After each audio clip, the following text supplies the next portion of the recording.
and he's kind enough each and every Friday night to join us. He's Jason Eslinger, Information Director, the Iowa Girls High School Association. How are you, my friend? I'm fine, Mike. How are you doing tonight? I'm superb. Yourself? No complaints. No complaints at all. Boy, it's kind of a calming voice after Joe Stacy's on, isn't it, Jason? Jason, you don't have to be as flamboyant, okay? Calm after the storm. No problem. Boring is my middle name, so. No, not boring. Just great information. Well, Jason, a great night again of basketball as we go to the postseason. The drive for the postseason to Wells Fargo Arena begins really once this Christmas break is over and the kids start really focusing on basketball full gear after the volleyball season. And so far, it's been an outstanding season, and tonight some big games, including out in that Iowa City area where City High and City West met, and Iowa City West prevails. Boy, I think Iowa City West is going to be one of those teams. They're going to be in the hunt this year, obviously for 4A, and they're all underclassmen. I mean, they're going to be a team to really watch out for in Class 4A next year. They may be, along with Southeast Polk too, one of those prohibitive favorites to be in the hunt for a 4A championship next year.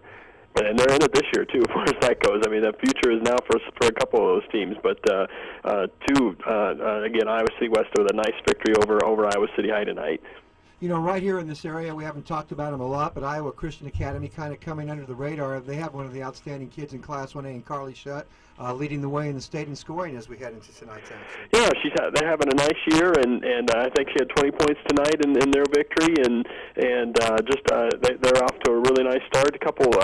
And again, another team that's kind of been flying under the radar, but kind of starting to get my attention anyway as you start compiling stuff for rankings as I put stuff together every week, and 1A squad that's quietly having a very nice year. You know, last year Audubon had an outstanding season, kind of came from what you talked about under the radar and really performed well. They've been doing a pretty good job this year as well, but Trainer tonight, with their basketball tradition, takes care of Audubon in a pretty good basketball game. Yeah, a couple nice games in that part of the state too. I know Logan Magnolia and IKM Manning, and that was another game tonight, and fifth-ranked Logan Magnolia went down 76-45 to IKM Manning team that's starting to come on, and which they usually do. They've had battled some injuries early on, and I know Logan Magnolia who suffered their second loss today. I know that Alex Gokenauer suffered a leg injury a week before, and all the track fans are out there going, "Oh no!" And hopefully it's not a serious injury that'll affect her long term, obviously, because what a great hurdler that she is, just a great athlete that she is. I sure hope it's not an injury that prevents her from running at track this year. A couple of other teams that met tonight that are not going to be familiar names to everybody, but Mediapolis is having an outstanding year. Highland Riverside has some talent as well, and Mediapolis prevails in that one tonight. Yep, and Mediapolis, they kind of stumbled. They were one of my, I think they had them maybe in my top 5 in 2A to start the year. Kind of stumbled a little bit right before the Christmas break, but they're starting to get it together again. And a nice win over a Highland team that had been playing really well. So again, I think Mediapolis could be one of those teams that makes some noise once the tournament trail starts in February. Well, a game last week that I was interested in seeing what was going to come out. Roland Story taking on Bondurant for our two very talented teams. Roland Story prevailed last week in a game that was maybe closer for most of the game than it was at the end, as Roland Story prevailed in the fourth quarter to take care of Bondurant for our. Bondurant for our bounces back tonight with a nice win over Jefferson Scranton. Yep, and again, you talk about Roland Story, you're talking about Maddie Oliver, one of our top players in the state, and I think again, Roland Story is another one of those teams that tournament tested and really rolled tonight again, and just really playing well right now. Well, Jason, some of the districts and regionals, or I should call them regionals as far as the girls go, that's soon to be coming around. When do you plan on maybe posting some of that coming up, the pairings for that? I think I can't guarantee it, but I know that they're being worked on in our office. I know last year we posted them on January 22nd, so I'm thinking it'll be a corresponding day right around there, and it'll be soon. At least I know coaches are very, very anxious out there. There's no.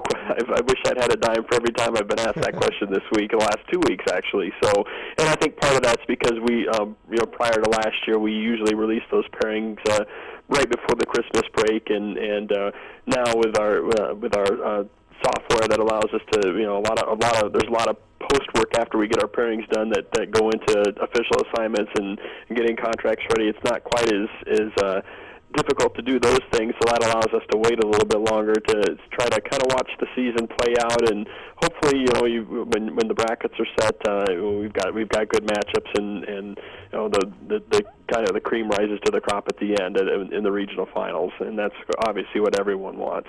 So we're getting there, though. I know that.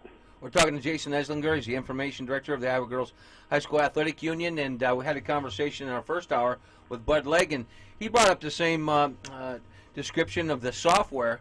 What do you think our old buddy Mike Henderson would have thought of this software? He would have thought we're a bunch of wimps, not crunching the numbers on our own, and I know what he thought when it broke down. Not living at the Union. Yeah, he might not have like John Wayne. He may not have embraced this. Well, Mike was so smart that he would have double checked the computer. I mean, he still would be up there over there because he wouldn't. Even though everything's automated, that doesn't mean he would have trusted it. So, he can figure things out a lot faster than some of the computers can. There's no question about that. But thanks to technology, I know the rest of us sleep a lot better and a lot longer than he did. That's for sure. And the other thing is, we knew when the technology breakdown would happen at the state tournaments, we had to get out of the room because Mike Henderson, when the technology wasn't working right, he was ready to crash hard. Yeah, Mike was one of those guys that needed a 5-second delay. There's no question about that. But we loved him. Absolutely. Believe me, there's not a week that goes by that we don't think about him in our office too, and it usually ends up leading to mention something in 10 to 20 stories of different things that Mike had done usually come up, and it usually leads to a lot of laughter. There's no question about that. That's the beauty of his memory. Well, Jason, we certainly appreciate, as you do each and every Friday, joining us. We know you're a busy family man, and taking a few moments out to help us is great on the Iowa Sports Connection. I'm glad to do it. Hey, I'll be remiss to not say anything, but anybody who wants to watch some good girls basketball, make sure they go to that rivalry Saturday in Cedar Rapids. There'll be some good matchups there, and I know Linmar plays Ballard at is it 2:45 tomorrow, Tony? Is that right? Well, is it tomorrow that they're going to be playing this tournament, or next week? Oh, maybe it's next week. You're right.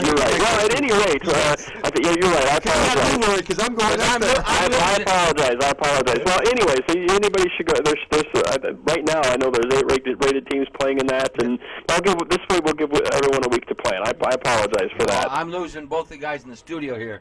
They're going up next Saturday for. It's good. That'll be some great basketball. Yes. All right, Jace. Have a great weekend. Thanks, guys. Have a nice weekend. Take care. Thank you.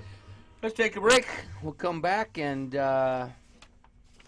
gonna get some scores finally. Yep, get some scores. Let's do that on Friday Night Live on the Iowa Sports Connection Radio and Television Network.